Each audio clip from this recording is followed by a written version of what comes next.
The Horrific Case of Sylvia Likens, a tale of betrayal, torture, and tragedy. Sylvia Likens was just 16 years old when she met a fate so horrific that it would haunt the nation for decades.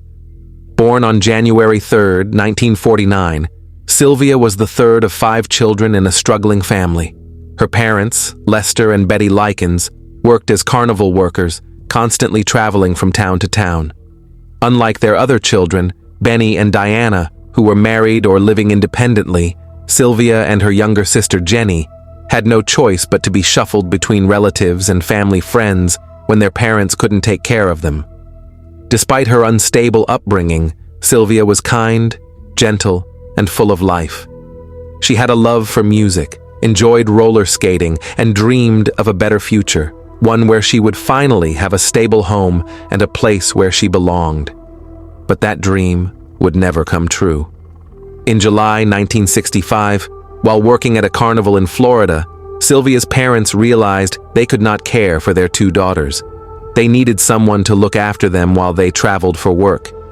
That's when they met Gertrude Baniszewski, a seemingly harmless woman in her late 40s. She was a mother of 7 who lived in a rundown house at 3850 East New York Street in Indianapolis, Indiana. Gertrude, frail and sickly, seemed like a woman who had seen her share of struggles.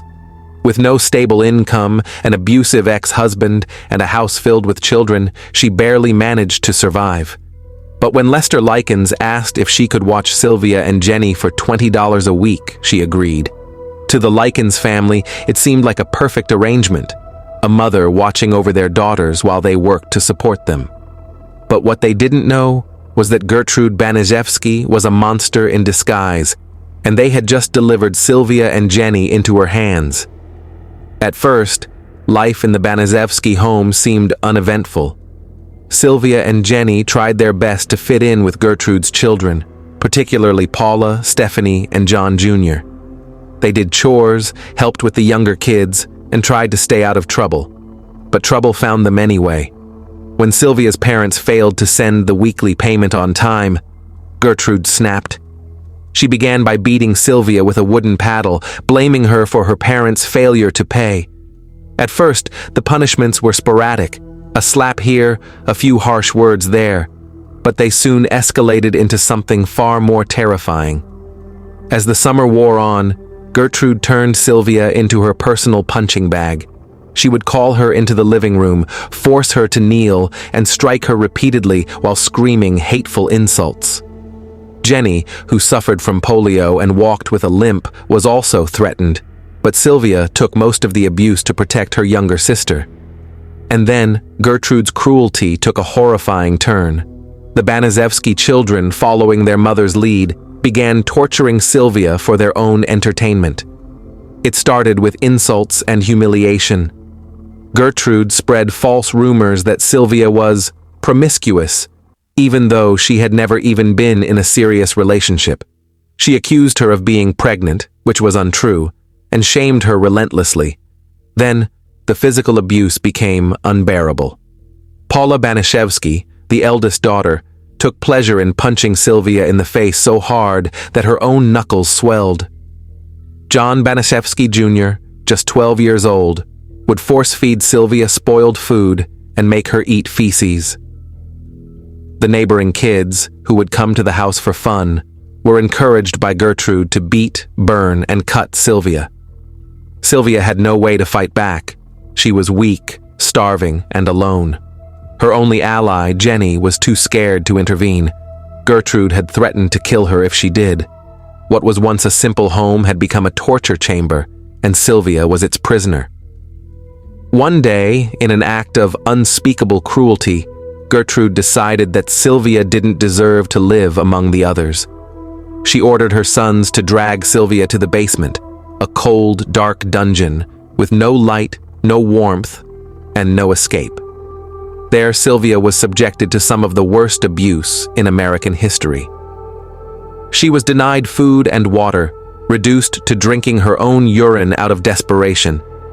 She was forced to strip naked in front of strangers, who then used her body as a punching bag. Gertrude heated a metal needle and carved the words, "I'm a prostitute and proud of it," into Sylvia's stomach. They burned her with cigarettes and stabbed her with forks and needles. They forced her to stand for hours in excruciating positions until she collapsed. Sylvia, once a bright and hopeful young girl, was now a broken shell of herself. And still, no one came to help her. Despite her suffering, Sylvia tried to escape. One day, she managed to crawl up the stairs and reach the front door, but before she could run, she was caught and beaten again. Gertrude laughed at her attempts. She told Sylvia she would never leave alive, and she was right. On October 25th, 1965, after months of torture, starvation, and unimaginable pain, Sylvia's body gave out. As she lay on the cold basement floor, her breathing shallow, her body covered in bruises and burns, she whispered her final words, "Mommy, I'm not ready to die." Hours later, Sylvia Likens took her last breath. She was just 16 years old. When police arrived, they were horrified by what they found. Sylvia's malnourished, battered body lay lifeless on a dirty mattress. Her wounds told a story of unimaginable suffering. Gertrude and her children lied at first, claiming Sylvia had run away. But the truth soon came out, thanks to Jenny Likens, who whispered to the officers, "Get me out of here, and I'll tell you everything."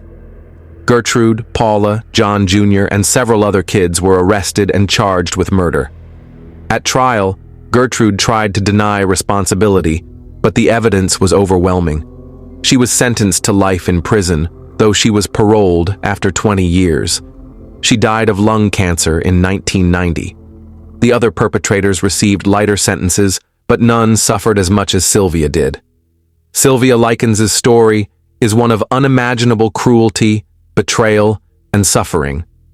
But it is also a reminder that evil can hide behind ordinary faces, that monsters don't always lurk in the dark. Sometimes they live next door. Sometimes they look like mothers, like children, like friends, and sometimes they get away with it. Sylvia never got the happy life she deserved, but we can never forget her name.